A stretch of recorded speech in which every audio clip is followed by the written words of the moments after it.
Kita akan, saya undang kita semua bangkit berdiri, Bapak Ibu.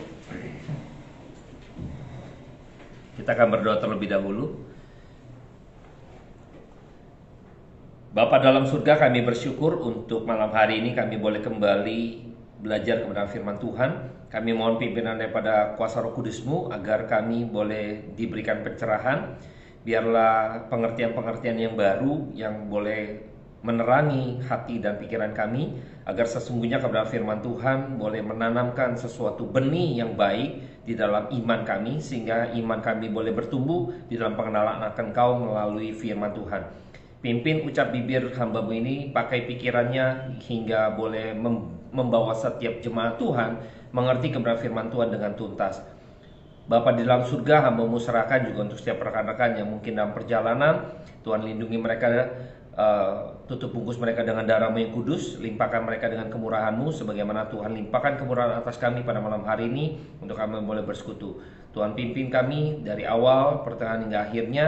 Tuhan sertai kami. Di dalam nama Tuhan Yesus Kristus, biarlah setiap kita percaya katakan amin. Oke, baik Bapak Ibu, kita akan coba kembali membahas di dalam kisah Yehuda dan Tamar.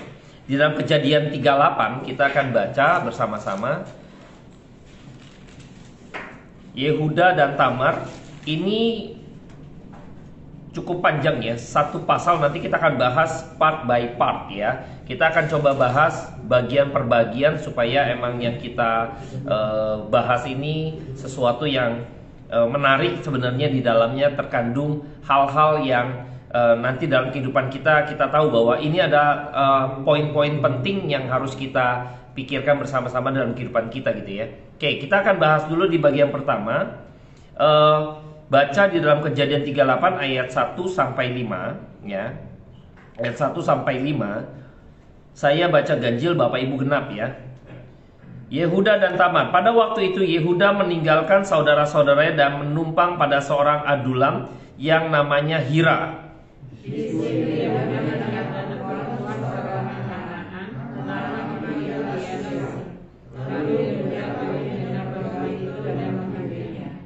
Perempuan itu mengandung lalu melahirkan seorang anak laki-laki dan menamai anak itu Er.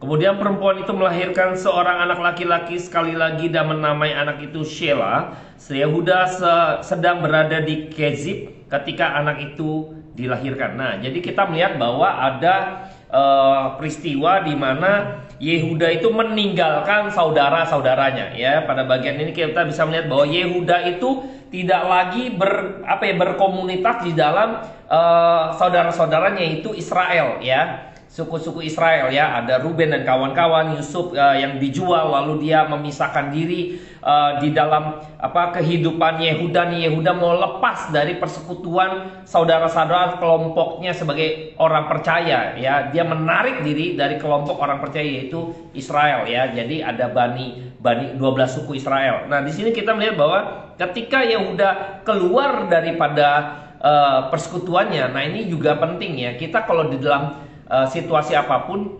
Alkitab sangat jelas membawa kita supaya jangan menghindari persekutuan atau ibadah, pertemuan-pertemuan ibadah ya. Jangan kita menjauh dari persekutuan atau pertemuan-pertemuan ibadah, Bapak Ibu. Itu mengerikan sekali. Yehuda ini keluar dan dia menikah dengan seorang tanda petik yang kita dianggap pada waktu itu adalah kafir, orang asing, orang Kanaan ya. Orang Kanaan yang sebenarnya nggak boleh kawin campur gitu ya. Nah ini eksklusif bahwa bangsa Israel, umat Israel ini sebagai umat pilihan Tuhan, Tuhan jaga demikian ya. Makanya juga jangan sampai orang tuh seringkali nggak apa-apa menikah ini dengan lain iman misalnya gitu ya. Padahal Alkitab sudah jelas-jelas memberitahukan bahwa terang dan gelap nggak mungkin bersatu.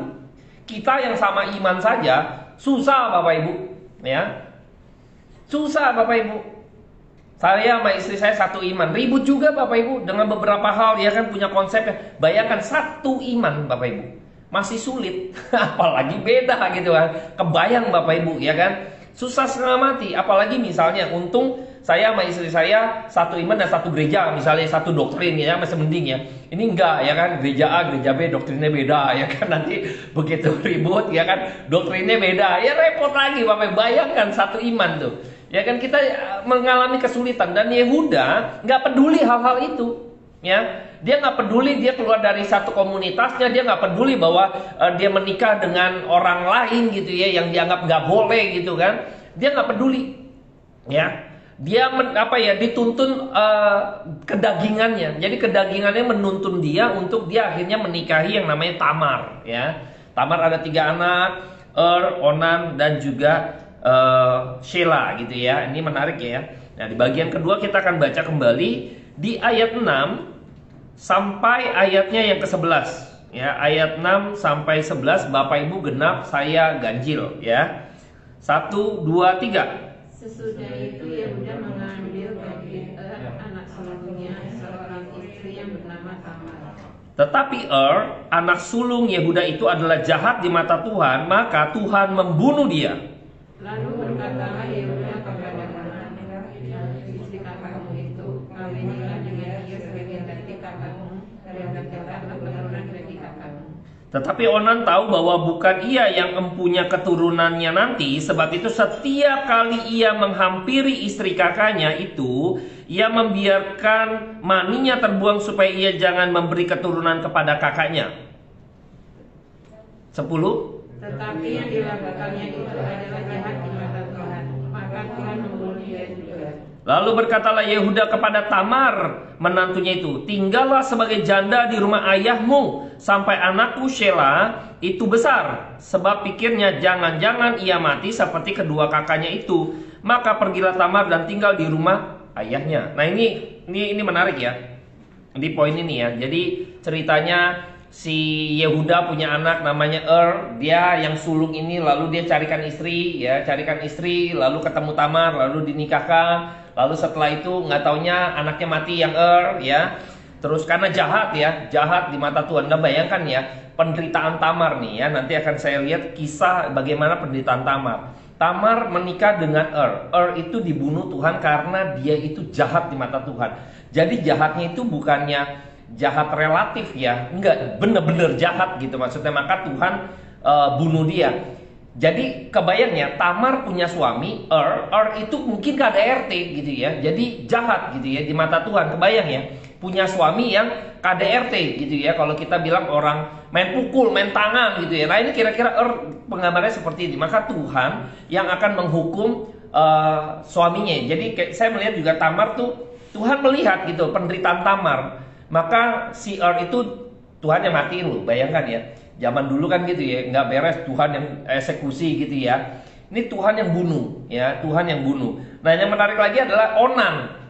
Onan ini kan ada namanya perkawinan ipar gitu ya, perkawinan levirat ya di dalam tradisi pada waktu itu. Jadi kalau belum menghasilkan keturunan, maka saudaranya, adiknya misalnya gitu, dia ada perkawinan levirat, dia harus memberikan keturunan buat si Tamar gitu ya, buat dia gitu loh, buat kakaknya gitu ya. Nah si Onan ini nggak mau ya. Kalau nggak mau, kenapa misalnya maunya menyetubuhi si Tamar, ya kan? Ini jahat juga, makanya dikatakan jahat di mata Tuhan. Hal ini jahat di mata Tuhan. You mau seksnya doang gitu loh. You mau bersetubuhnya doang, tetapi tanggung jawabmu you nggak tunaikan, yaitu apa? Memberi keturunan. Bayangkan ya, banyak orang lepas tanggung jawab gitu ya, mau sesuatu yang nikmatnya saja, lalu tanggung jawabnya nggak mau gitu loh. Maka jahat di mata Tuhan, ya, jahat di mata Tuhan. Karena Onan juga nggak mau memberikan keturunan, ya. Tadi dikatakan bahwa ayat 9, tetapi Onan tahu bahwa bukan ia yang empunya keturunannya nanti. Jadi anaknya itu yang akan mewarisi warisan, bukan si Onannya, ya. Karena nanti dianggapnya anaknya dari kakaknya. Jadi nanti yang memiliki warisan ya si anak itu, bukan dia. Maka dia nggak mau, gitu ya. Bayangkan ya, dia nggak mau memiliki memberikan gitu ya, tanggung jawabnya, menunaikan tanggung jawabnya sebagai mandat yang tadi, hampirilah Tamar gitu ya, untuk dinikahi sebagai istri, diambil sebagai istri, ya. Tetapi kalau lihat setiap kali ia menghampiri istri kakek, setiap kali, berarti artinya dia melakukan hubungan badan, hubungan tubuh, tetapi tidak mau memberikan benih atau bertanggung jawab untuk memberikan keturunan. Tidak mau itunya. Maka muncullah istilah onani, Bapak Ibu, ya kan? Nah, ini dari sini kisah ini, ya. Jadi kan setiap itu maninya dibuang keluar dan sebagainya. Itu jahat di mata Tuhan dan Tuhan eksekusi kembali, ya. Orang yang nggak mau tanggung jawab tuh. Makanya kadang ngeri juga jadi suami gitu ya. Jadi pasangan hidup ini jangan pikir gitu ya. Bayangkan ya, si Tamar lepas dari jerat si yang KDRT gitu ya, masuk ke dalam eksploitasi oleh Onan. Eksploitasi seksual gitu kan. Bayangkan, dia capek loh. Barusan selesai nih, mungkin dia bergumul gitu kan, suaminya di segala macam gitu ya, kasar sama dia. Setelah lepas, dia masuk juga dieksploitasi. Bayangkan, kasihan Tamar, ya, kebayang nggak tuh Tamar, ya kan? Jadi eksploitasi doang, nggak mendapatkan keturunan yang dia pingin sekali mendapat keturunan gitu loh. Karena bagi orang dulu gitu ya, kita tahu waktu zamannya Yakub kan punya si Ribka gitu kan, dapatnya Lea, ya kan. Lea kan sebenarnya nggak diinginkan, ditipu dia sama Laban, ya kan. Tetapi pada waktu itu Tuhan memperhitungkan, melihat, memperhatikan Lea gitu loh, karena nggak dicintai. Makanya Lea tuh melahirkan keturunan, ya kan. Wah, memberi keturunan kepada Yakub, bener gak? Nah, terus akhirnya disitulah waktu seorang perempuan mendapat anak, itu diperhitungkan jadinya Bapak Ibu. Selama dia menghasilkan anak, gitu ya. Jadi diperhitungkan. Nah, Ribka pada waktu itu nggak melahirkan keturunan. Jadi dianggapnya nggak dianggap karena nggak punya keturunan. Jadi seorang perempuan pada waktu itu kalau melahirkan anak, dia akan dianggap, diperhitungkan. Ya, walaupun nggak dicintai, tapi diperhitungkan sebagai perempuan yang diperhitungkan gitu dalam keluarga. Ini istriku misalnya gitu ya. Tapi kalau perempuan dia mandul, dia nggak melahirkan keturunan, itu seperti nggak dianggap gitu. Belum dianggap lah, belum jadi wanita sepenuhnya lah, kira-kira belum jadi istri sepenuhnya lah, nggak diterima sebenarnya, masih nggak dianggap, ya. Kayak kita nih manusia, kalau udah pintar, udah sukses, nah baru dianggap manusia, ya, supaya kamu sekolah, supaya kamu jadi manusia, gitu. Jadi kita jadi manusia. Anggapannya seperti ini. Sama nih, seorang istri kalau dia belum menghasilkan keturunan, itu seperti belum dianggap, gitu loh, ya, belum diperhitungkan. Makanya Tamar begitu lepas dari Onan, ya kan. Nah, yang menarik nih, Yehuda ini kan mikir. Anak pertama mati, anak kedua mati, ini anak satu-satunya keturunan dia, ya kan. Wah, nanti jangan-jangan mati. Udah langsung mikir bahwa ini bawa sial nih. Ini si Tamar nih musibah gitu kan. Waduh, gimana cara geser dia gitu kan. Ini jahat juga nih Yehuda ya. Ini jahatnya di sini. Dia bilang ayat 10, saya akan coba kutip ayat 11 ya. Ayat 11. Tinggallah sebagai janda. Ini Yehuda bilang, tinggallah sebagai janda di rumah ayahmu. Artinya apa? Sebenarnya mau pulangin, ngerti gak? Mau balikin nih gitu kan. Dia nggak mau tanggung jawab dia sebagai seorang ayah, ngerti gak? Ya. Tapi dia pramesin dengan cara kan gak enak ya. Dia bilang sampai anakku Sheila itu besar. Karena Sheila ini belum akil balik. Ya, usianya belum cukup untuk menikah, ya kan, nggak bisa dong. Tapi sebenarnya niatnya bukan itu. Balikin itu bukan niatnya untuk kasih Sheila. Dikatakan bahwa kalau di film-film kan ada sebab pikirnya, ya kan, dalam pikirannya gitu kan. Kalau di sinetron langsung di zoom kayak zoom dalam hatinya, gitu, langsung kayak gitu ya. Jangan-jangan ia mati seperti kedua kakaknya gitu ya.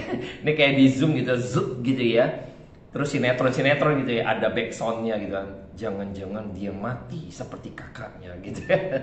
Jadi dia itu punya apa ya? Punya niat juga nggak mau kasih Sheila sebenarnya, ya. Tapi dia bilang nanti dia tunggu Sheila besar gitu loh. Dia pengen usir sebenarnya secara halus, ya. Yehuda pun tidak mau bertanggung jawab. Tidak mau bertanggung jawab karena jahat, ya, sebagai suami. Kedua, Onan, ya kan, eksploitasi daripada Tamar, nggak bertanggung jawab juga, ya. Tuhan marah. Yehuda sama, nggak bertanggung jawab. Dia nggak mau pusingin, dia bisa saja gitu kan tinggal sebagai anaknya dia, ya toh, bertanggung jawab. Tapi dia tidak mau karena emang dia pengen, mumpung belum ada keturunan, ya kan? Dan dia menganggap bahwa Tamar ini pembawa musibah. Nanti jangan-jangan mati lagi anak gua nih. Mendingan geser dia, pulang dah lu ke rumah bapak lu, diretur barangnya gitu ya, barang diretur. Barangnya nggak bagus nih, pulangin gitu kan, balikin ke pabriknya gitu ya, kira-kira gitu ya, balikin ke bapak emaknya gitu kan. Tapi dengan alasan aduh Sheila masih kecil gitu kan, ya lu pulang dia menjanda gitu kan.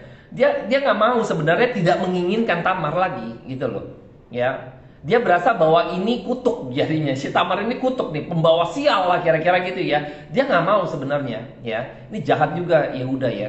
Dia selalu maunya lihat membela anaknya, padahal anaknya jahat ya, anaknya nggak tahu jawab. Dia malah ngelihatnya Tamarnya yang bawa sial ya, Tamarnya yang kayaknya bawa malapetaka. Dia nggak lihat tuh anaknya yang jahat ya. Waktu matiin, Tuhan yang matiin loh, bukan Tamar yang matiin toh, benar nggak? Bukan Tamar yang bawa tulah. Sebenarnya kejahatan anaknya yang Yehuda nggak lihat ya. Ini kadang orang tua nih membela yang salah nih. Ini contohnya Yehuda membela yang salah, anaknya yang salah, Tamarnya yang diusir. Anak yang kasar, anak yang gak tanggung jawab, ya kan? Yang dihukum Tuhan, lalu yang disalahin Tamar. Ini suka nyalain orang Yehuda, ya. Kita tahu ya, Yehuda ya jadinya, wah ini hatinya jahat juga ya di mata Tuhan ya, nggak mau tanggung jawab. Gimana caranya? Ya udahlah, usir pelan-pelan lah, pulangin aja lah barangnya gitu kan. Jelek nih barang gitu kan, retur bos ya kan. Refund dong, balikin duit misalnya gitu ya. Nah ini menarik ya. Coba kita lihat di bagian lainnya, bagian ketiga, paragraf ketiga. Ini menarik ya. Kita akan baca ayat 12 sampai ayatnya yang ke-19 ya.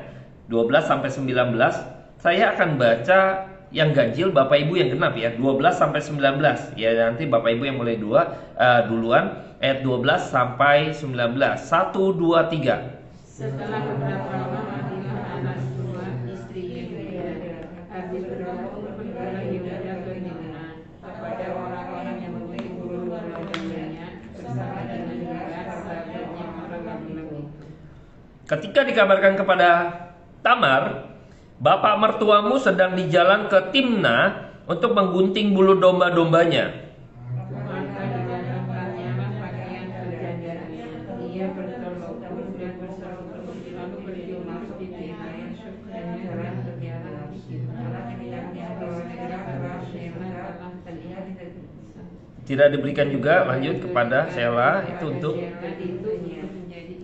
Ketika Yehuda melihat dia, disangkanyalah dia seorang perempuan sundal karena ia menutup mukanya. Lalu berpaling Yehuda mendapatkan perempuan yang dipilih jalan itu serta berkata, marilah aku mau menghampiri engkau, sebab ia tidak tahu bahwa perempuan itu menantunya. Tanya perempuan itu, apakah yang akan kau berikan kepadaku jika aku menghampiri aku? Jawabnya, aku akan mengirimkan kepadamu seekor anak kambing dan dari kambing dombaku. Kata perempuan itu, asal engkau memberikan tanggungannya sampai engkau mengirimnya kepadaku. Tanyanya, apakah tanggungan yang harus kuberikan kepadamu? Jawab perempuan itu, kepadamu serta kalungmu dan tongkat yang ada di tanganmu itu. Lalu diberikannya semuanya itu kepadanya, maka ia mengambilnya. Perempuan itu mengambil daripadanya. Bangunlah perempuan itu lalu pergi, ditanggalkannya telengkuknya dan dikenakan pula pakaian kejandaannya. Nah ini menarik Bapak Ibu ya. Ini bagian ini kita melihat bahwa Yehuda itu akhirnya ditinggalkan oleh istrinya ya. Istrinya meninggal jadi dia duda gitu ya. Terus dia pergi dengan orang-orang sahabatnya itu Hira untuk menggunting bulu domba-domba. Itu biasa kayak orang tuh pesta gitu ya, pesta panen lah gitu ya. Entah kalau misalnya bulu domba nih udah kayak panen lah seperti itu ya. Jadi ada semacam party lah ya. Nah akhirnya inilah Yehuda nih ya bergaul dengan orang Adulam gitu ya. pergaulan yang buruk merusak kebiasaan yang baik tuh, ya. Pergaulan yang buruk merusak kebiasaan yang baik, ya. Nah, di sini saya melihat bahwa ini hal yang menarik, ya. Pada waktu si Tamar tahu nih, dapat informasi bapak mertuamu, ya kan? Waduh, ke Timna, melewati jalan Enaim. Nah, ini jalan Enaim itu artinya open the eyes, ya. Jadi buka mata, ya. Enaim itu artinya seperti itu. Ini menarik juga, ya. Tetapi di sini si Yehuda malah matanya tertutup, ya. Matanya tertutup. Artinya dia tidak bisa mengetahui bahwa si Tamar ini itu menantunya, ya. Dia melakukan dia jatuh, ya, dalam kejatuhan, ya, perzinahan, ya itulah seks, ya. Jadi dia melakukan perzinahan bersama dengan Tamar, ya. Matanya tertutup, tapi nama jalan itu Enaim itu artinya terbuka, mata yang terbuka, open the eyes gitu, ya. Terbukalah mata kita, kira-kira demikian artinya itu. Tetapi di sini justru Yehuda tertutup matanya. Sampai-sampai pada waktu itu dia tidak mengenali si Tamar ini yang menyamar menjadi seperti perempuan sundal menutupi cadar gitu, ya. Pakai cadar. Bayangin, ya. Jadi ketika itu dia sudah di mabuk asmara. Saya melihat Tamar juga memiliki memiliki semangat, ya, memiliki semangat untuk memiliki keturunan dari Yehuda sebenarnya. Tamar tuh memiliki semangat itu. Maka dia begitu dengar berita itu lalu dia meninggalkan pakaian kejandaannya, dia buat diri dia pakaian seperti biasa, perempuan sundal gitu kan. Karena dia tahu seperti apa Yehuda gitu loh. Dia pengen mendapat perhatiannya sebenarnya, ya. Nah, akhirnya ketika dia lihat Sheila udah besar, kok enggak pernah dikirim. Dia tahu tuh bapak itu kan selang waktu, ya kan. Bayangkan bapak ibu Tamar udah di rumah papa mamanya. Papa mamanya juga kan ya gimana ya, lu kok kesini balik lagi gitu, ya.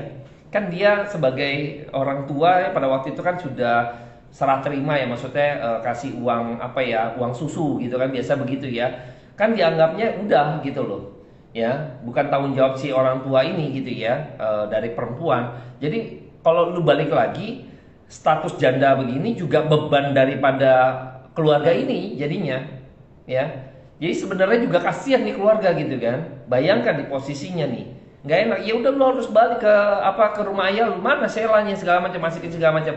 Dia tungguin, tapi kok nggak dikirim-kirim, katanya tunggu Sheila besar. Kan berarti sekarang secara usia dia harusnya sudah diberikan kepada Tamar. Tapi yang terjadi tidak. Kan dia lihat kan Sheila sudah besar. Alkitab mencatat. Makanya di sini Tamar saya bilang balas dendam kurang tepat, ya. Tapi nggak ada yang buat menggambarkan itu, ya. Mungkin seperti itu, ya, balas dendam. Tapi kan negatif, ya, kalau balas dendam, ya. Dia punya passion untuk mendapat keturunan dari Yehuda. Mau punya passion itu Bapak Ibu, ya. Nah, nanti saya akan jelaskan di bagian lain gitu, ya. Ini mengkonfirmasi itu. Jadi si Tamar ini dia mencoba mencari perhatian. At least akhirnya dapat tuh si Yehuda, ya. Dapat tuh kepancing istilahnya. Dapat nih, masuk di dalam trapnya si Tamar, ya kan. Tamar masuk, akhirnya mereka berhubungan seks gitu, ya. Akhirnya nanti mengandung gitu, ya. Nah, yang paling cerobohnya adalah Yehuda ini memberikan jaminan cap materai tongkat gitu, ya. Bayangkan itu adalah identitas pribadi yang identik, yang nggak boleh sembarangan. Yehuda ini sama seperti Esau yang begitu mudah melepaskan hak kesulungan. Bayangkan dengan bubur kacang gitu, ya. Ini kan perlambangan dari perbudakan sebenarnya, karena bubur kacang itu di Mesir itu sebagai identik makanan enak di Mesir. Kadang kalau kita misalnya ke daerah tertentu misalnya gitu, ya. Nah, ini makanan ini khasnya ini gitu, ya. Jadi ada seperti, dan bubur kacang merah itu khasnya Mesir. Jadi itu perlambangan bukan karena makannya, tapi lebih kepada Mesir itu kayak perbudakan. Ngerti gak? Menyerahkan diri dalam kedagingan. Itu perbudakan di Mesir. Nah, si Yehuda ini begitu mudahnya memberikan materai cap identitas dirinya itu diberikan gitu loh. Gampang sekali menjual atau menyerahkan identitas dirinya. Dia sudah lepas dari umat percaya atau kelompok-kelompok saudara-saudara yang sebagai umat Israel ini. Dia keluar, bukan hanya keluar, dia seperti jual, dia lepaskan itu identitas. Banyak orang-orang Kristen juga melepaskan identitasnya, menanggalkan identitasnya gitu ya. Seringkali kita banyak ya orang Kristen ya, sedih Bapak Ibu ya. Kita jual identitas kekristenan kita untuk materi, untuk hal-hal materi. Seringkali begini, Yehuda begitu mudahnya kedagingan menguasai dia, akhirnya dia dengan mudah memberikan yang sebenarnya kita nih kan sekarang udah diwanti-wanti ya, nggak boleh main asal posting tuh KTP ya kan di medsos ya kan, hati-hati bisa dihack gitu kan. Bisa dicurangin, makanya tuh hati-hati banget. Itu nomor induk itu gak sembarangan gitu loh.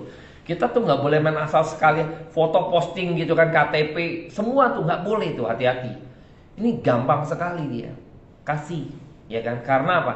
Sudah pengen menikmati tamar tadi yang dia gak tahu. Sudah dikuasai kedagingan, jadi apapun gitu ya untuk mendapatkan itu worth it. Gitu gampang. Jadi ya udah oke. Saya akan kasih kamu ini, si Tamar minta jaminan.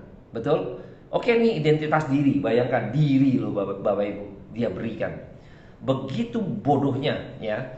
Kalau kita di dalam kehidupan kita jangan sampai kita juga terjebak karena kedagingan kita. Kegelapan mata dari PD Yehuda ini akhirnya membutakan dia, mematikan dia sehingga dia terjebak di dalam kejatuhan dosa seperti ini Bapak Ibu.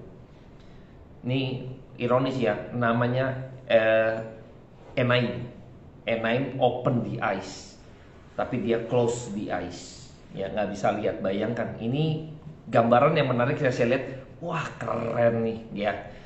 Gambaran menarik Bapak Ibu. Kita harus sadar gitu. Yehuda di tengah-tengah kegelapannya dia, kedagingan dia menguasai, dia nggak sadar gitu, tidak menyadarkan diri, nggak wake up gitu loh, nggak sadar. Kalau dia sadar, dia nggak bakalan tergoda dengan si Tamar ini, ya. Tamar ini. Nah, kita akan lihat hal berikutnya di bagian keempat berarti ya. Ayat 20 sampai ayatnya yang ke-23 ya. Ayat 20 sampai 23. Bapak Ibu yang genap kembali, saya ganjil ya. Ayat 20 sampai 23. 1 2 3. Adapun Yehuda, ia mengirimkan anak kambing itu dengan perantaraan sahabatnya orang Adulam itu untuk mengambil kembali tanggungannya dari tangan perempuan itu. Tetapi perempuan itu tidak dijumpai lagi. Ia bertanya-tanya di tempat tinggal perempuan itu, di manakah perempuan jalang yang duduk tadi di pinggir jalan di Enaim itu? Jawab mereka, tidak ada di sini perempuan jalang. Kembalilah ia kepada Yehuda dan berkata, tidak ada menjumpai dia. Dan juga orang-orang di tempat itu berkata, tidak ada perempuan jalang di sini. Lalu berkatalah Yehuda, biarlah barang-barang itu dipegangnya, supaya kita jangan menjadi buah olok-olok orang. Sungguhlah anak kambing itu telah kukirimkan, tetapi engkau tidak menjumpai perempuan itu. Bayangin nih, attitude-nya sekarang nih, attitude Yehuda, dia sudah melakukan hal yang tidak pantas gitu ya, maksudnya melakukan perzinahan ya, main pelacur kira-kira gitu ya. Dan dia nggak mau sampai orang lain tahu juga gitu ya. Dia wah rapat-rapat deh gitu kan, ya sudah nggak ada orang Sunda segala, ya udahlah anggap suak lah gitu kan, anggap tidak pernah terjadi apa-apa, ya nggak apa-apa, identitas dia pegang saja gitu ya, nggak penting bagi saya, yang penting orang lain nggak boleh tahu. Kan kalau dia makin cari mana sih perempuan jalan gitu kan, makin cari kan makin orang jadi apaan nih gitu kan, siapa nih main sama dia kan gitu kan, jadi rame kan, bener gak? Jadi dia pikir udah redam ya kan, nggak apa-apa, itu identitas dia pegang nggak apa-apa. Yang penting udah nggak ada yang tahu, dia silent, nggak ada perempuan, ya udah aman. Saya nggak bermain apa-apa, nggak aneh-aneh, ya kan? Karena orang ngakunya di situ nggak ada perempuan Sunda. Oh ya udah aman, that's it, selesai, keep clear, case tutup, ya kan? Aman, dia pikir gitu kan? Banyak kan dari kita tuh ingat ya, kalau dosa ya kita belum beresin di hadapan Tuhan, Tuhan bongkar. Bagian berikutnya Tuhan bongkar sebongkar-bongkarnya Bapak Ibu. Jangan main-main Bapak Ibu, ngeri kita di hadapan Tuhan. Yehuda pikir aman, clear, setup selesai, ya kan? Ingat pada waktu Yusuf dijual gitu kan sebelumnya, kita tahu ya, wah kita jual aja nanti bajunya Yusuf, wah dia udah rencanain kan, begini, kita setup lagi, ya kan? Beres, selesai. Dia udah kebiasaan seperti itu Bapak Ibu, ya. Ular, iblis gitu ya, itu kan ngajarin Adam dan Hawa gitu ya, waktu jatuh dalam dosa, di setup gitu kan. Lu ngumpet, lu bikin daun dan cawat, selesai. Pikir gitu dong, udah diajarin jadinya. Udah kebiasa tuh dari nenek moyang kita jadinya, ya. Dari nenek moyang kita udah diajarin, dari setup untuk ngebohong gitu kan, menutupi kebohongan pertama, bikin kebohongan kedua, terus begitu. Ini akumulasi terus, udah setupnya begitu. Ya udah terbiasa dengan demikian. Bayangin attitude makin buruk Bapak Ibu. Kita pikir kita bisa kabur dari matanya Tuhan. Ngeri sekali Bapak Ibu. Tuhan bongkar, ya. Di bagian berikutnya kita akan lihat Tuhan bongkar. Kita lanjutkan lagi ke bagian berikutnya, ayat 24. Ayat 24 sampai ayat 26, ya. Bapak Ibu genap, saya ganjil ya. 24 sampai 26. 1 2 3. Sesudah kira-kira 3 bulan Mika bertanya kepada Yehuda, Tamar mengaku bersaudara bahkan telah mengandung dan bersaudaranya itu. Lalu kata Yehuda, bawalah perempuan itu supaya dibakar. Waktu dibawa perempuan itu menyuruh orang kepada mertuanya mengatakan, dari laki-laki yang empunya barang inilah aku mengandung. Juga dikatakannya, periksalah siapa yang empunya cap, materai serta kalung dan tongkatnya ini. Yehuda memeriksa barang-barang itu lalu berkata, bukan aku, tetapi perempuan itulah yang benar, karena memang aku tidak berikan dia kepada seorang anak. Dia tidak bertemu lagi dengan perempuan itu. Nah, lihat ya, Tuhan bongkar ya. Tuhan bongkar di sini. Jadi ketika Tamar 3 bulan gitu ya, kira-kira 3 bulan lalu Tamar mengandung gitu ya. Nah, di situ langsung Yehuda malah menyuruhnya dibakar gitu ya, menghakimi gitu ya. Menarik ya. Menghakimi ya. Bakar aja gitu kan. Ini bakar bisa juga hukuman gitu ya. Hukuman bakar artinya bakar beneran orangnya. Bisa juga diberikan tanda dibakar gitu kan, kayak semacam arang atau apa di jidat sih kayaknya, seperti itu ya. Jadi ada adat seperti itu. Jadi penghukumannya itu ditandain orang itu gitu ya. Jadi untuk dijauhin ini orang nggak beres, ini orang sundal dan sebagainya. Nah, di sini juga ada yang menafsirkan bahwa dibakar hidup-hidup gitu ya. Orangnya dibakar, dihukum gitu ya. Nah, ini lihat ya, Yehuda memberikan judgement langsung gitu ya. Dasar menantu, wah ini kesempatan buat dia untuk menyingkirkan si Tamar. Karena dia juga dari awal udah mau menyingkirkan Tamar. Pas ada momentum ini, wah dia hamil, sama siapa tuh? Bakar, wah langsung begitu ya. Bayangkan Bapak Ibu ya. Bayangkan Bapak Ibu ya. Kita langsung, si Yehuda tuh langsung begitu rupa. Pas dicek gitu kan. Nih, orang yang punya barang ini, dialah yang telah, ini bapaknya gitu ya. Jadi bapaknya, ini saya begini dari orang ini. Begitu dicek, nggak taunya Yehuda. Bayangkan Bapak Ibu, kita seringkali ya begitu tajam gitu ya menghakimi orang yang salah sama kita. Begitu kita tahu kita orangnya, diam Bapak Ibu kita. Diam, harusnya dibakar dong. Yehuda kan tadi langsung bacotnya bakar kan? Bakar ya kan? Nah sekarang dia orangnya gimana? Diam dah? Jangan bakar dong. Bokis ya. Orang lain setajam-tajamnya ya. Kadang kan bilang hukum gitu ya, tajam ke bawah, tumpul ke atas, katanya gitu ya. Makanya ini terjadi Bapak Ibu. Sebel, benci sama orang. Iya tuh gitu kan, hajar aja gitu kan. Udah gitu, kan. Begitu kita diam loh. Diam kita, ya udah nggak teriak kita, bakar saya. Harusnya gitu dong. Tadi kan ngomong bakar dia, ya kan? Begitu tahu ini salah saya, bakar saya sekarang. Enggak tuh. Diam langsung. Lihat bagaimana Tuhan juga bela Tamar, Bapak Ibu.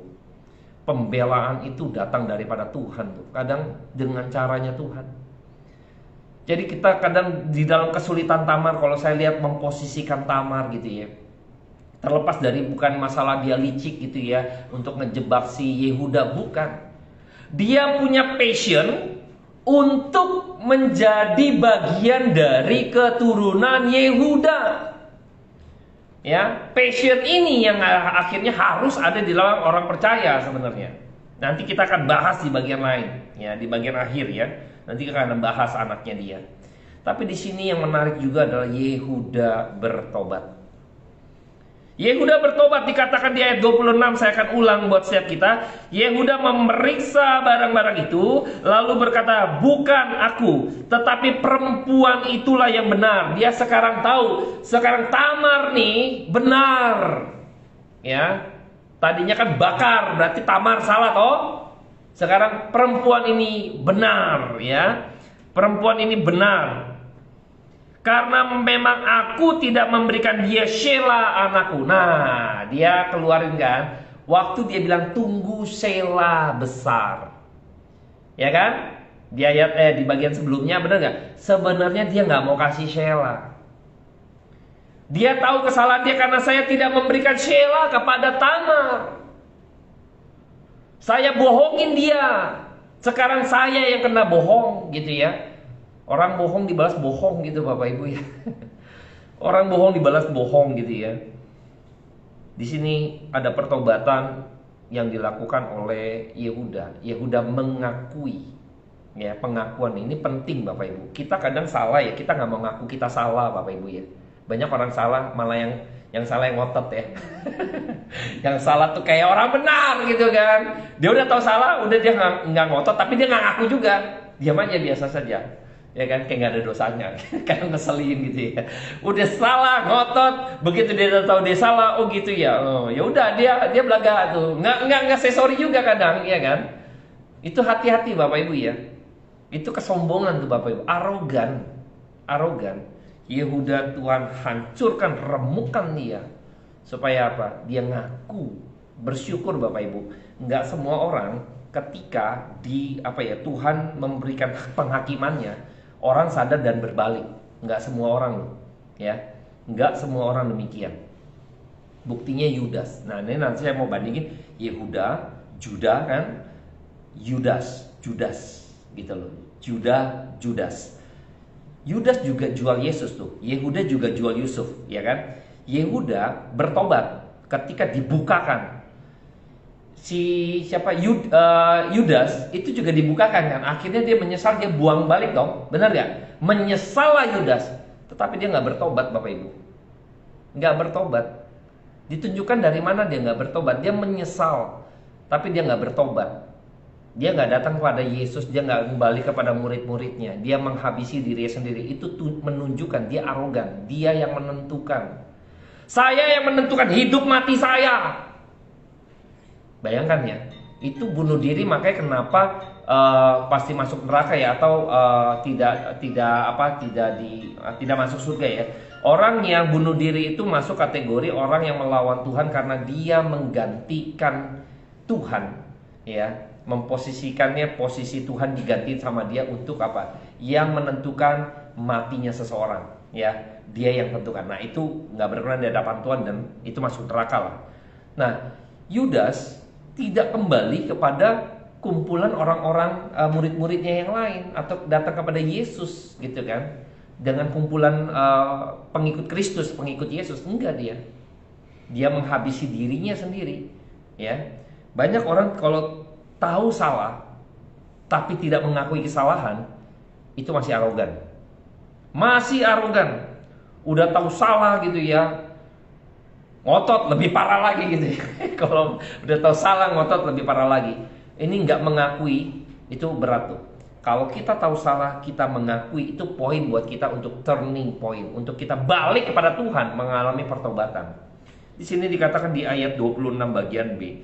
Dan ia tidak bersetubuh lagi dengan perempuan itu. Stop, dia tidak melakukan itu lagi. Harusnya berarti itu anak saya, berarti engkau adalah istri saya. Ya dong. Tapi dia tidak stop karena salah. Dia tahu dia salah. Dia enggak lagi. Kan bisa saja sudah telanjur, itu jadi istri saya jadinya. Tapi tidak, dia tidak lakukan itu lagi. Ini menunjukkan bahwa Yehuda bertobat Bapak Ibu. Tidak dengan Yudas. Yehuda bertobat karena dibukakan oleh Tuhan. Sekarang Nain itu terbukalah matanya si Yehuda. Kita harus bersyukur ketika Tuhan memberikan, membentangkan, memaparkan, menguraikan kesalahan dalam diri kita, sehingga kita bisa bertobat. Kita mesti bersyukur tuh Bapak Ibu. Yehuda dipaparkan semuanya di depan mata dia. Apa yang dia mau tunjukkan kepada orang lain sekarang itu berbalik kepadamu. Sama seperti Daud ketika dinasehati oleh Nabi Nathan. Waduh, itu orang harus ganti, ya kan, 4 kali lipat dan sebagainya. Bawa itu orang, mana orangnya? Kamu. Waduh, langsung Nabi Nathan bilang orangnya kamu, Daud. Bayangkan ya. Sama nih seperti Yehuda. Masih ingat yang dulu waktu saya kutip saja pada waktu Yusuf dijual di dalam Kejadian 37 ayatnya yang ke-32 yang B. Ini kami dapatin, silakan Bapak periksa apakah jubah ini milik anak Bapak atau tidak. Si Yehuda ngomong tuh. Sekarang dibalikin. Ini loh orang yang telah menyundalkan saya sampai hamil begini. Ini orang yang punya barang ini, cek. Nah, dibalikin ya.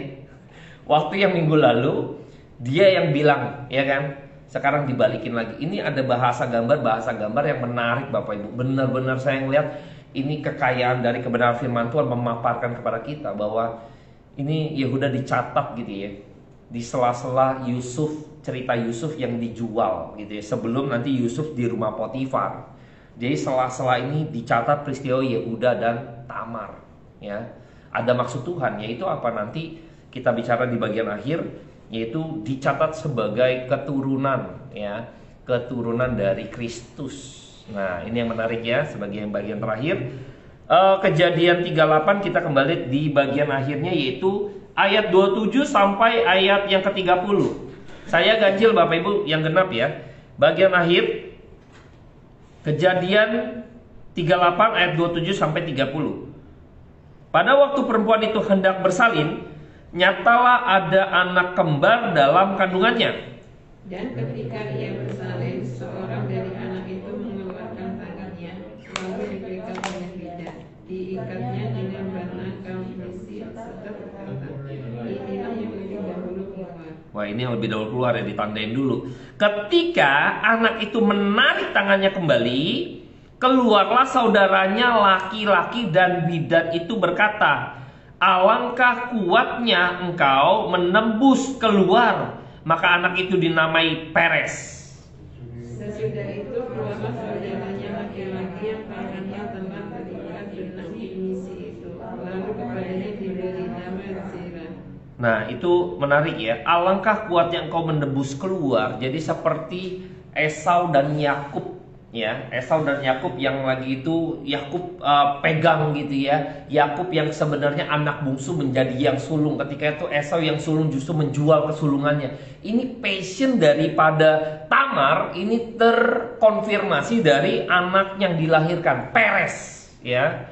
Yang alangkah kuatnya ini artinya tuh Peres itu breakthrough, menerobos, ya. Sama seperti Tamar, orang yang dari luar gitu ya, dan bukan cycle-nya bangsa Israel. Tamar ini dianggap orang luar, orang kafir gitu ya. Ini mau menerobos masuk menjadi yang sulung, mau berbagian di dalam umat percaya, Bapak Ibu. Yang mau masuk di dalam cycle-nya umat percaya, bangsa Israel, bangsa yang diselamatkan oleh Kristus. Tamar punya passion itu. Breakthrough. Kita seringkali tidak mau benar-benar berlomba-lomba menjadi orang yang seperti umat pilihan Bapak Ibu ya. Banyak orang-orang yang justru kayaknya karena papa mamanya keturunan Kristen jadi aman-aman aja tuh. Santai saja beribadah gitu ya. Papa mama saya udah Kristen, saya udah percaya Pak gitu kan. Ya udah santai saja. Justru orang-orang yang haus tuh orang-orang yang bukan keturunan dari Kristen sebenarnya Bapak Ibu kadang. Yang militan orang-orang yang luar. Saya bukan dari papa mama saya bukan orang Kristen Bapak Ibu. Justru yang saya melihat, saya takut anak saya misalnya Kristen gitu ya, santai baik gitu ya, enggak militan. Tamar tuh punya passion untuk masuk di dalam umat pilihan, punya passion itu breakthrough. Dia pengen sekali punya keturunan Yehuda. Ini yang harus ditangkap. Jangan ditangkapnya bahwa wah Tamar nih penipu gitu kan. Wanita penggoda gitu ya. Enggak dibaca seperti itu Bapak Ibu. Ya, tidak dibaca seperti itu. Maka kalau kita lihat di dalam Matius, coba kita lihat Matius pasal 1 ayat 3. Matius pasal 1 ayat 3. Silsilah tuh ya, silsilah. Dari ayat 1 sampai ayat 3 saja kita akan baca sama-sama. Injil Matius 1 ayat 1 sampai 3. 1, 2, 3. Inilah silsilah Yesus Kristus, anak Daud, anak Abraham. Abraham memperanak Ishak, Ishak memperanak Yakub, Yakub memperanak Yehuda dan saudara-saudaranya. Yehuda memperanak Peres dan Zera dari Tamar. Ya, Peres memperanak Hezron, Hezron memperanak Ram. Nah ya, dicatat tuh ya. Dari Tamar, Tamar dicatat di dalam silsilah Kristus. Ya, dia masuk, dia punya passion itu Bapak Ibu. Seringkali seberapa besar kita punya passion. Orang yang saya menganggapnya kita ini bukan orang yang baru kenal Kristus ya, bener ya. Kita ini udah dibaptis, kita ini udah ikut Tuhan lama lah bergereja, tapi seberapa besar keinginan kita benar-benar ingin menjadi pengikut Kristus gitu loh. Ingin menjadi sebagai umat pemenang. Passion kita sejauh mana? Seringkali kita kadang kalau mau beribadah pun gitu ya, aduh males, mau melayani males, mau belajar Alkitab males Bapak Ibu. Passionnya gak ada. Belajar dari Tamar yang punya passion demikian, dia terkonfirmasi dari anaknya ini Peres. Kuat sekali gitu ya, menerobos. Jadi kalau kita kaitkan dengan umat pilihan, sekarang umat pilihan itu bukan bicara suku bangsa tertentu yang kemarin kita sudah pernah bahas di dalam perjalanan kisah para rasul gitu ya. Ini Tamar punya passion kayak gitu loh Bapak Ibu, bayangkan. Salut loh. Makanya saya mikir gitu ya, didik anak-anak kita, jangan mereka pikir karena dia sudah keturunan orang Kristen, papa mama sudah Kristen, ya toh, dia santai baik tuh, ya kan? Udah jadi orang Kristen, udah jadi orang percaya, nggak punya passion untuk benar-benar belajar firman, kan harusnya malah makin belajar dong, benar gak? Apalagi misalnya anak pendeta misalnya, harusnya punya passion yang lebih kuat. Tapi seringkali saya lihat tidak gitu loh. Tidak, dia tidak menganggap bahwa itu buah sulung. Banyak orang-orang Kristen tidak menganggap itu buah sulung yang harus benar-benar dipertahankan, yang harus benar-benar fighting seperti itu gitu loh. Diperjuangkan itu hak sulung. Nggak cuma dibiarkan gitu loh. Dia nggak rendah, sama seperti Yehuda, tanda materai cap tongkat udah kasih saja gitu kan. Sama seperti Esau, udah nggak apa-apa lu ambil lah, gue bentar lagi mati gitu kan. Nggak penting gitu loh. Hari ini kita belajar mengenai passionnya Tamar dan pertobatan Yehuda, ya, pertobatan yang sungguh-sungguh, dia mengakui kesalahannya, berbalik kepada Tuhan. Tuhan pulihkan Yehuda. Nanti di bagian berikutnya nanti muncul lagi ketika Yakub memberkati Yehuda. Nah nanti kita akan bahas di ujung lagi nanti perubahannya. Tapi ini perjalanannya minggu depan kan Yusuf di rumah Potifar. Kita skip dulu, nanti muncul lagi gitu ya, callback lagi ya. Ini menarik Bapak Ibu. Jadi saya pengen tuh Bapak Ibu benar-benar ikutin, jadi makin kita melihat bagaimana cara Tuhan ya mendidik kita melalui nilai-nilai kisah Alkitab yang gak usang Bapak Ibu.